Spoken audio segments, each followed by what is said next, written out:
এগুলা কি লাল চাউল? কেউ কইব যে এটা লাল চাউল? এই তো বাজার থেকে লাল চাল কিনে আনছি, তাই না? আপনারা তো দেখতেছেন, আপনারা কিন্তু সাক্ষী। হ্যাঁ, এই যে আমি লাল চাল কিনে আনছি আজকে, লাল চালের ভাত খাবো। ঠিক আছে, তো দেখি আর শেষ পর্যন্ত আসলে কি এটি লাল চাল। আমি তো জানতাম না। আমি খুব সুন্দরভাবে চাউল দেখে কিনে নিয়ে এসে পড়ছি যে আজকে লাল চালের ভাত খাবো।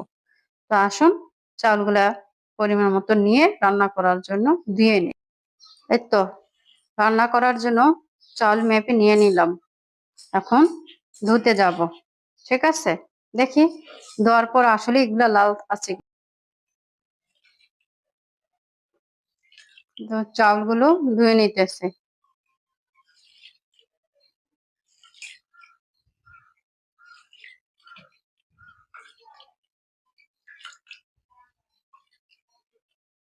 এই যে ধুয়ে নিয়ে আসলাম। দেখেন, এগুলা কি লাল চাউল? কেউ কইব যে এটা লাল চাউল?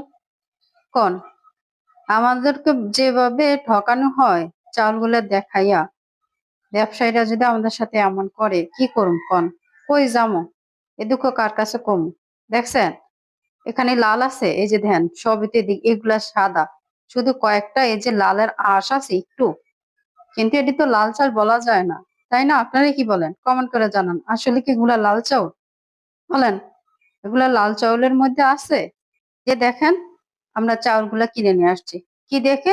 লাল দেখে। কারণ চাউল তো এইভাবে এরকমই থাকবো, ধুইলে তো এরকমই থাকার কথা, তাই না? হয়তো উপর ময়লাটা যাবে, এর বেশি কিছু না। কিন্তু ধোয়ার পরে দেখেন এডি, কই যামো? ব্যবসায়ীরা যদি আমাদের সাথে এরকম করে, আমরা কোথায় যাবো কোন? কি করুম, কার কাছে